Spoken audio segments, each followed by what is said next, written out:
والدہ کے پاس کتنا ہے، بہن کے پاس اتنا ہے، بیوی کے پاس اتنا ہے، میرے پاس کیش اتنا ہے، اس طرح سب کا ملا کر اکٹھا کرتے ہیں تو اس پر زکوٰۃ زیادہ لگ جاتی ہے۔ تو ایسا کیلکولیشن نہ کریں، اس میں بعض کو زکوٰۃ دینا ہی نہیں ہوتا ہے، وہ ویسے ہی زکوٰۃ دے رہے ہوتے ہیں، ان کو زکوٰۃ دینے کی ضرورت ہی نہیں ہوتی ہے۔ اگر آپ یہ دیکھیں کہ زکوٰۃ ہر انسان کے لیے الگ الگ ہوتی ہے، جیسے ہر ایک کا روزہ رہتا ہے، ہر آدمی اپنا روزہ رکھتا ہے، ہر آدمی اپنی نماز پڑھتا ہے، ویسے ہی ہر آدمی کی اپنی زکوٰۃ ہوتی ہے۔ پورے گھر کی ملا کر ٹوٹل کرنا غلط ہو جاتا ہے، اس میں بعض کی زکوٰۃ نہیں بنتی ہے، اس کے پاس صرف 5 تولے 4 تولے سونا ہوتا ہے تو اس پر تو زکوٰۃ نہیں آتی ہے۔ زکوٰۃ سونا اور چاندی 2 مل کے ہو تب آ رہی ہوتی ہے، یا پھر سونا اگر 52.5 تولے 7.5 تولے تک پہنچ گیا ہے تو اس پر زکوٰۃ ہوتی ہے، یا سونے کے ساتھ اگر 1-2 تولے چاندی بھی ہے یا 1500 روپے کیش بھی ہے تو 2 چیزیں مل گئی ہے۔ جب 2 چیزیں مل جاتی ہے تو اس پر زکوٰۃ لازم ہوتی ہے۔ تو ہر آدمی کا اپنا کیلکولیشن الگ ہونا چاہیے، ہر آدمی کا اپنا اکاؤنٹ بنایا جائے، دیکھا جائے، یعنی ایک صفحے پر لکھ لیں سونا کتنا ہے،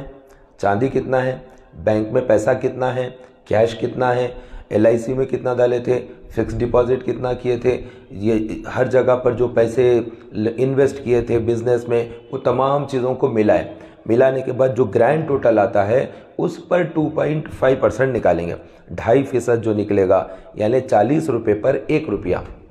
1 لاکھ پر 2.5 روپے۔ اگر کسی کے پاس 10 لاکھ روپے ہے تو وہ 25,000 روپے زکوٰۃ ادا کرے گا۔ وہ اس طرح سے تمام چیزوں کو کیلکولیٹ کر کے اس میں سے زکوٰۃ نکالے، لیکن بہن کا، بھائی کا، بیوی کا، سب کا اکٹھا نہ کر لے۔ بیوی کا اب حساب دیکھیں کہ اس کے پاس سونا کتنا ہے، اس کے پاس چاندی کتنا ہے، اسی کا حساب اتنا رکھیں، تو بعض کو بنتا ہی نہیں، بعض کی نہیں بنتی ہے زکوٰۃ، کیونکہ ان کی کل ملا کر جو مقدار ہوتی ہے وہ کم ہوتی ہے، تو وہ حساب سے نہیں بنتی ہے، تو ان کو بھی اگر گرینڈ ٹوٹل میں ڈالیں گے تو سب کی ملا کے دینا ہوتا ہے۔ تو یہ ایک باریکی ہے اس کے اندر، اور اس میں اب قیمت کون سی ادا کرے، قیمت خرید یا قیمت فروخت، 2 قیمتیں ہوتی ہیں۔ ہم جب سونا خریدے تو اس وقت 40,000 روپے تولہ تھا، اب اگر مارکیٹ میں دیکھیں گے تو سونے کی قیمت 75,000 روپے تولہ ہو گئی، تو وہ 40,000 کے حساب سے دیں گے یا 75,000 کے حساب سے دیں گے، تو جو مارکیٹ ویلو اس وقت میں ہے سونے کی وہ حساب سے دیں گے۔ آپ نے 5,000 روپے تولے میں لیا ہوگا، 10,000 روپے تولے میں لیا ہوگا، بہت سال پہلے لیا ہوگا، لیکن اب اس کی قیمت کیا ہے یہ دیکھا جائے گا۔ تو پریزنٹ جو ویلو بنتی ہے کسی سونے کی، چاندی کی، وہ حساب سے اس پر 2.5% مارکیٹ ویلو کے اعتبار سے زکوٰۃ نکالنا ہے۔ تو یہ زکوٰۃ کس کو ادا کرنا ہے؟ زکوٰۃ مسکینوں کا حق ہے، مسکین، محتاج، حاجت مند، ضرورت مند، ایسے ہی جو لوگ غریب ہیں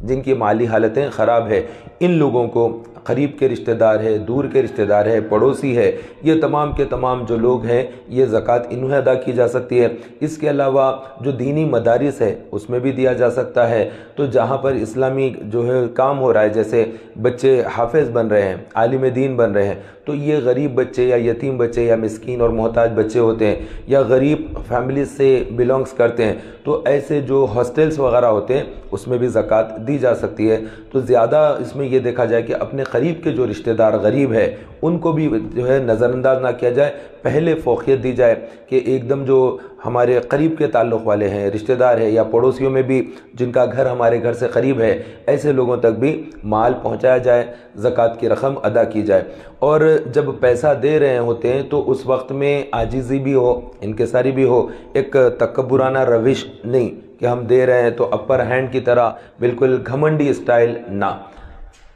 ادھر سے ہٹ جائیں، ساؤنڈ سسٹم کے سامنے سے ہٹ جائیں، دیکھ کے کوئی بولے، ایسا کوئی آئے تو بول دیں۔ ایک بار درود پاک پڑھ لیجئے۔ اللہم صلی علی سیدنا مولانا محمد وعلی سیدنا مولانا محمد بارک وسلم، صلاۃ و سلام علیکہ یا سیدی یا حبیبی یا رسول اللہ۔ تو جو پہلے صدی کے مسلمان، دوسری صدی کے مسلمان اور تیسری صدی کے مسلمان، یہ 3 صدیوں کے شروع کے 300 ایئرز تک جو مسلمانوں کا طریقہ تھا وہ بہت ہی الگ تھا۔ وہ لوگ مال خرچ کرتے تو وہ بالکل ان کے انداز جدا گانا رہتے، وہ نماز پڑھتے تو ان کے انداز جدا گانا ہوتے۔ ان کا انداز یہ ہوتا، نماز کا جب وقت ہو جاتا اور جب صدا بلند ہوتی اللہ اکبر اللہ اکبر، تو وہ اپنا کام کاج سب چھوڑ دیتے، سیدھا مسجد کو چلے جایا کرتے تھے۔ شروع کے 300 ایئرز اس طرح سے امام محمد غزالی رضی اللہ تعالیٰ عنہ نے اپنی کتاب میں اس طرح سے لکھا ہے، اور ان کا انداز یہ ہوا کرتا تھا وہ لکھا کرتے تھے، وہ ان تمام چیزوں کو اس انداز میں کیا کرتے تھے۔ وہ کیا پرابلم ہے کچھ اس میں؟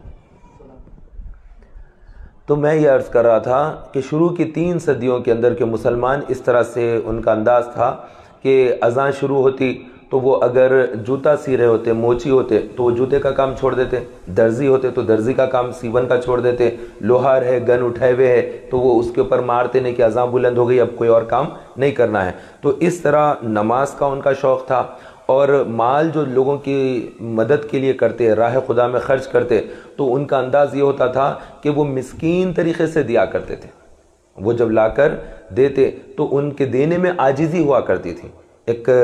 جیسا گھمنڈ کے طور پر آدمی پیسے دے رہا ہے وہ اسٹائل نہیں، وہ انداز نہیں، بلکہ وہ ایسا دیتے تھے جیسے کوئی آدمی مانگنے والا عاجزی سے مانگ رہا ہے تو وہ یہ ہمارا پیسہ قبول کر لیجئے، اس طرح سے عاجزی کے ساتھ وہ لوگ پیش کیا کرتے تھے۔ اور کوئی تو ایسے ہوتے تھے رات کے ٹائم پر جاتے تھے کہ حاجت مند کو دے دیں تو وہ ہمارا چہرہ بھی نہ دیکھے، اس طرح سے بھی دیا کرتے تھے۔ تو شروع کے 300 سال جو لوگوں کا طریقہ رہا امت کے اندر، وہ بہت ہی ایک پیارا انداز رہا، بہت ہی حیران کن انداز رہا۔ اس انداز میں امت میں پہلا یہ طریقہ رہا۔ اب روش بہت زیادہ بدل چکی ہے، تو مال جو اللہ کی راہ میں خرچ کرنا ہے تو وہ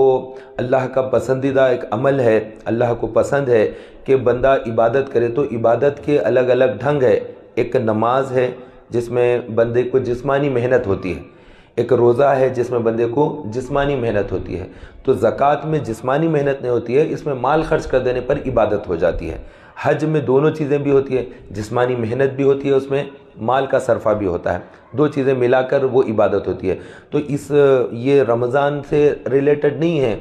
زکوٰۃ کا تعلق رمضان سے ریلیٹڈ نہیں ہے، لیکن اس کو صدیوں سے مسلمانوں نے اس طرح سے کر لیا ہے کہ دن یاد رہ جائے ہمارے، اور چونکہ رمضان میں ثواب زیادہ ہوتا ہے اس لیے مسلمانوں نے صدیوں سے یہ طریقہ اختیار کر لیا کہ نہیں پھر بعد میں تاریخ یاد نہیں رہے گی، چلو رمضان میں دے دیتے ہیں، اس لیے رمضان میں زکوٰۃ نکالتے ہیں۔ حالانکہ زکوٰۃ کا جو حکم ہوتا ہے وہ مال پر سال ختم ہونے پر ہے، تو ہر ایک کا الگ الگ ڈیٹ آتی ہے اگر ویسے حساب سے دیکھا جائے، لیکن پھر یاد نہیں رہے گا لہٰذا زکوٰۃ چھوٹ جائے گی، اس لیے مسلمانوں نے ثواب بھی زیادہ ملے اور پھر ڈیٹ بھی نہ چھوٹ جائے، اس لیے رمضان کے مہینے میں زکوٰۃ کی ادائیگی کرتے ہیں۔ تو زکوٰۃ مکمل طور پر نکالیں، اگر زکوٰۃ نہیں نکالتے ہیں تو یہ بہت بھاری نقصان ہے کہ اللہ کے نبی علیہ الصلوۃ والسلام کا ارشاد گرامی ہے، جو آدمی اپنا مال روک لیتا ہے، زکوٰۃ ادا نہیں کرتا، بروز حشر میدان حشر میں جو مال ہے وہ گنجے سانپ کی شکل اختیار کر کے اس کے پاس آئے گا اور آ کر اس کی بانچھیں پکڑے گا، اور وہ آدمی گھبرا جائے گا، گھبرا کر کہے گا کہ یہ کون، یہ کیسی مصیبت؟ تو وہ کہے گا کہ میں ہی تیرا خزانہ ہوں،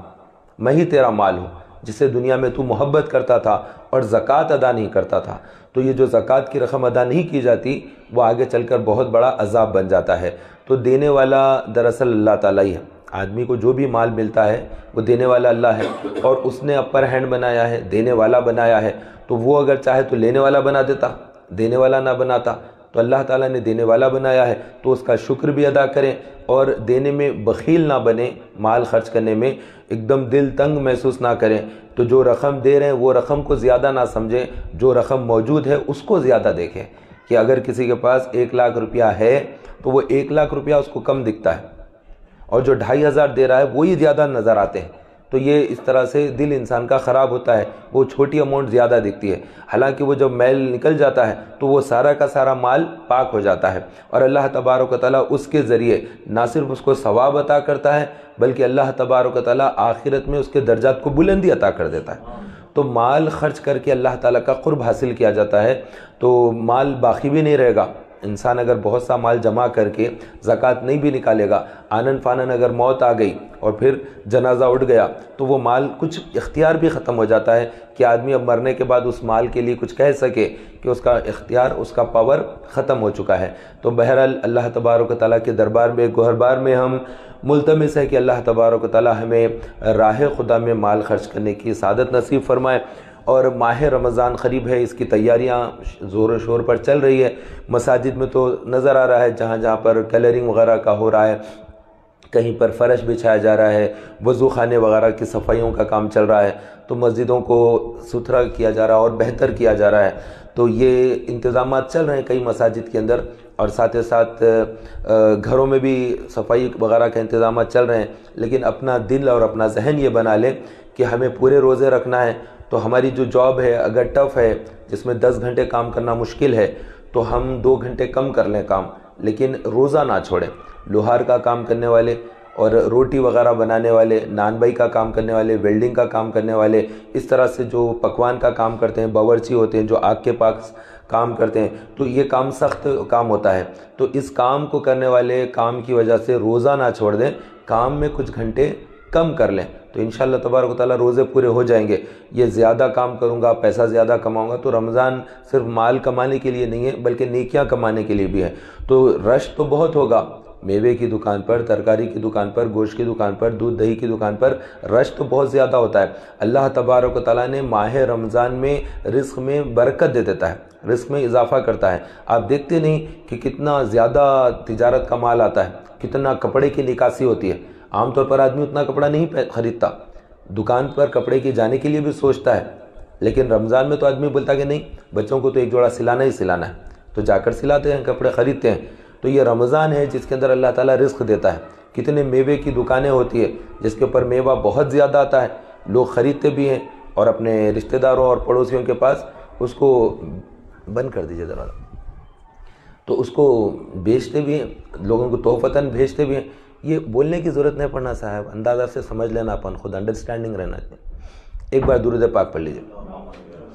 اللہم صلی علی سیدنا مولانا محمد وعلی آل سیدنا مولانا محمد بارک وسلم، صلاۃ و سلام علیک یا سیدی یا حبیبی یا رسول اللہ۔ ایک بار درود پاک پڑھ لیجیے۔ صلی اللہ علی محمد صلی اللہ علیہ وسلم۔ میرے سر پر جو چوٹ لگی اس کے بعد ڈاکٹروں نے کہا کہ بی پی ہو گیا ہے۔ میرے مزاج میں اس طرح سے ناراض ہو جانا، بول دینا اتنا نہیں ہوتا، یہ شاید بی پی کا اثر ہو گیا ہے۔ کوئی بھی چیز غلط دکھ رہی، ارے یہ کیوں ہو رہا، ارے یہ کیوں ہو رہا۔ یہ جو چوٹ لگی سر پر، اس کے بعد مزاج بہت زیادہ خراب ہوا، طبیعت سنبھلنے میں اور شاید تھوڑا ٹائم لگے گا، اور ریسٹ کے لیے ڈاکٹروں نے کہا ہے۔ اور ایسا ٹائم پر آیا ہوا زخم ہے کہ سامنے کام بہت بڑا ہے، ایک بہت بڑا سبجیکٹ، ایک بہت بڑا کام سامنے ہے۔ وہ ٹائم پر سر زخمی ہو گیا، علاج بھی ہو گیا ہے، لیکن ابھی بھی سر میں درد اور گھم پنا ہے اس طرح سے، اور شاید تھوڑا اور ٹائم لگے گا۔ دن کافی اس کے اندر خراب ہو گئے ہیں، تقریباً ایک 8-10 دن نکل گئے، ہفتے کے روز ہی یہ سانحہ ہوا، اور آج اتوار 8 دن پورے ہو گئے، اور بھی شاید 5-6 دن اور لگیں گے۔ دوائیں وغیرہ بھی چل ہی رہی ہے، تھوڑا ٹائم اور سنبھلنے میں لگے گا، اور اتنے میں رمضان بھی آ جا رہا ہے۔ تو بہرحال فنڈ کا مسئلہ ہے سب سے بڑی بات، اور ایک دم صاف اگر واضح طور پر کہوں تو اتنی بات ہے کہ بڑے اماؤنٹ جمع کرنا ہے، زکوٰۃ کی، فطرے کی رقم اس میں جمع کرا سکتے ہیں، کہ ہم نے مرکز بہار مدینہ قائم کرنے کے لیے پہاڑی شریف کی سرزمین پر جو 650 گز زمین لی ہے، اس کے اندر 25 لاکھ روپے کا پیمنٹ ہو چکا ہے۔ پہلے 15 لاکھ روپے پے کیے تھے، پھر فرسٹ انسٹالمنٹ کے طور پر 10 لاکھ روپے تک اور ادا ہو چکے ہیں، تو کل 25 لاکھ روپے ادا ہوئے، اور باقی اماؤنٹ اور بھی بہت زیادہ ہے، اس سے 3 گنا اور زیادہ اماؤنٹ باقی ہے جو پے کرنا ہے۔ اور اللہ تعالیٰ کی رحمت سے امید ہے کہ یہ رمضان میں انشاءاللہ تعالیٰ یہ ہوگی۔ بہت سے بھائیوں سے فونوں پر بات ہوئی، SMS کے ذریعے بات ہوئی، تو انہوں نے یہی کہا کہ رمضان میں انشاءاللہ تعالیٰ جمع کرائیں گے، تو انشاءاللہ رمضان میں ہوگا۔ اور یہ اکاؤنٹ بھی بننے میں بڑی مشکل ہو رہی تھی، کیونکہ گورنمنٹ آف انڈیا کا جو نیا قانون آیا تھا، اس کے اندر مدارس کے اکاؤنٹ بننے میں ایک نیا قانون نے لگایا کہ درپن سرٹیفکیٹ بھی لگانا ہے، تو وہ درپن سرٹیفکیٹ بھی بنایا گیا، اور سوسائٹی کا جو رجسٹریشن ہوتا ہے وہ مرکز بہار مدینہ کا رجسٹریشن بھی ہو گیا، اور ساتھ ہی ساتھ الحمدللہ بینک کا اکاؤنٹ بھی بن گیا ہے، انڈین بینک جو پہاڑی شریف میں ہے، تو پہاڑی شریف کے انڈین بینک میں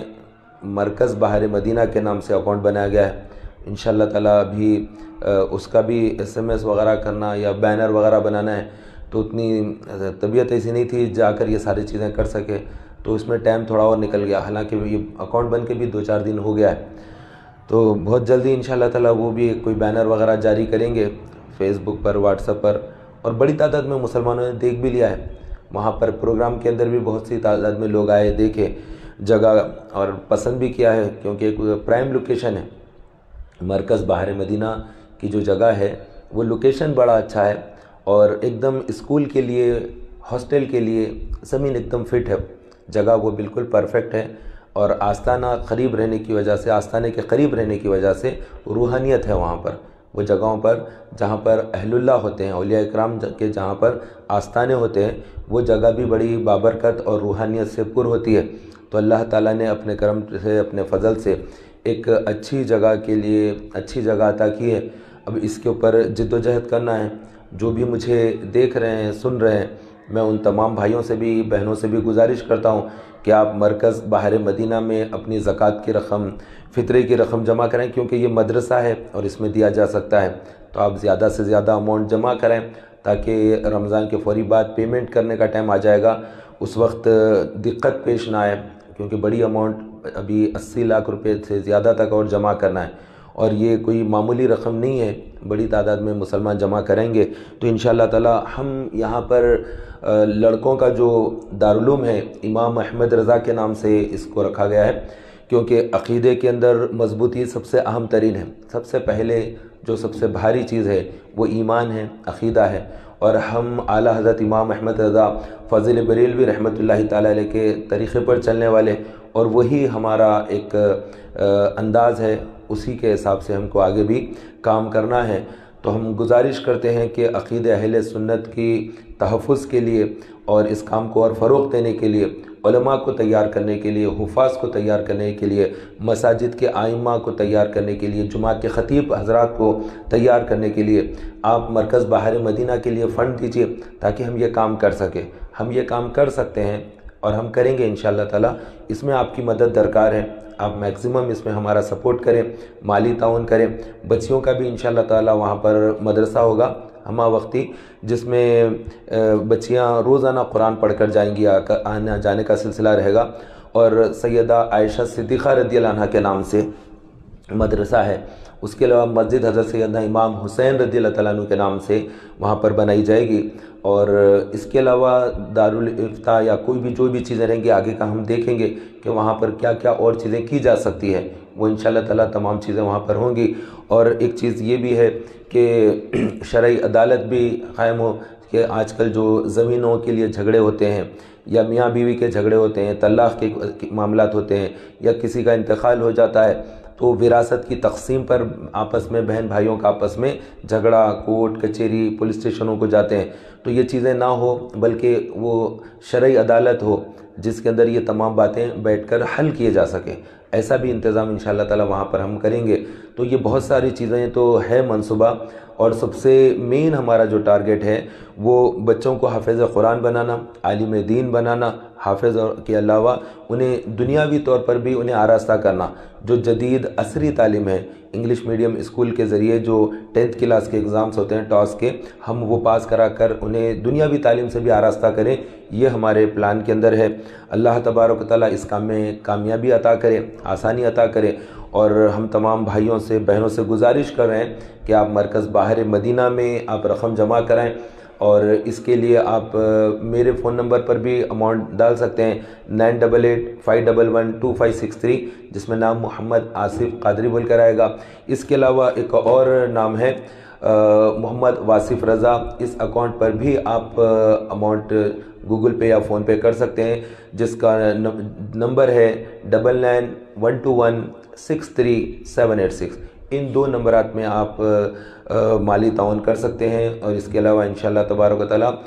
مرکز باہر مدینہ کا جو انڈین بینک اکاؤنٹ ہے وہ بھی ہم جلد سے جلد ریلیز کریں گے۔ بہت بہت شکریہ۔ السلام علیکم ورحمۃ اللہ۔